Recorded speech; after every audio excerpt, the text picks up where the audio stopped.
పరివాహక ప్రాంతాల్లోని ప్రజల సమస్యలు రోజురోజుకి పెరిగిపోతున్నాయి. ఏసీ రిపేర్కి 5,000, రెఫ్రిజిరేటర్ లేదా టీవీ పాడైతే 5,000 ఇవ్వాల్సిందే. ఇక విడి భాగాలు మారిస్తే జేబుకు చిల్లు పడినట్టే.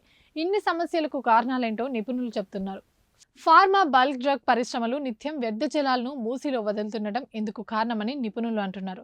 జలాల నుండి వాసనతో వెలువడుతున్న హైడ్రోజన్ సల్ఫైడ్ ఎలక్ట్రానిక్ ఉపకరణాల్లోని విడి భాగాలు తుప్పుపట్టేలా చేస్తున్నాయి.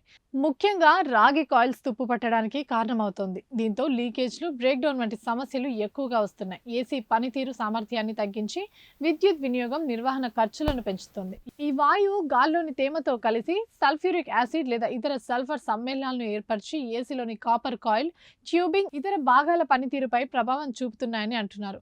గండిపేట, బాబుఘాట్, మూసారాంబాగ్ బ్రిడ్జ్, నాగోల్ బ్రిడ్జ్, పిర్జాదిగూడ, ప్రతాప సింగారం వరకు పీసీబీ మూసీ నది నీటి నాణ్యతను పరీక్షిస్తుంది. గండిపేట వద్ద తప్ప ఇతర ప్రాంతాల్లో డీఓ, బీఓడి నిర్దేశిత మోతాదులో లేకపోవడం గమనార్హం. దీంతో ఏసీల మరమ్మతు కేంద్రాలు పుట్టగొడుగులా వెలిశాయి. అయితే మెట్రో ప్రయాణాలపై కూడా ఈ కాలుష్యం ప్రభావం పడుతోంది. ఉప్పల్ నుంచి రాకపోకలు సాగించే సమయంలో సాంకేతిక సమస్యలకు ఈ కాలుష్య కరకాలే కారణమని నిపుణులు చెబుతున్నారు. నిర్దేశిత ప్రమాణాల మేరకు శుద్ధి జరిగితే మూసి మురికి కుప్పగా మారదు. అంబర్పేట తర్వాత ఉప్పల్, మల్లాపూర్, నాచారం పారిశ్రామిక వాడల నుంచి వచ్చే జలాలు ఉప్పల్, నల్ల చెరువు కింద కలిసే వ్యర్థాలతో మూసి తీవ్ర కాలుష్య బారిన పడుతోందని నిపుణులు పేర్కొన్నారు. ఇవి ఇప్పటివరకు ఉన్న అప్డేట్స్. మరిన్ని అప్డేట్స్ కోసం చూస్తూనే ఉండండి పూరా లోకల్.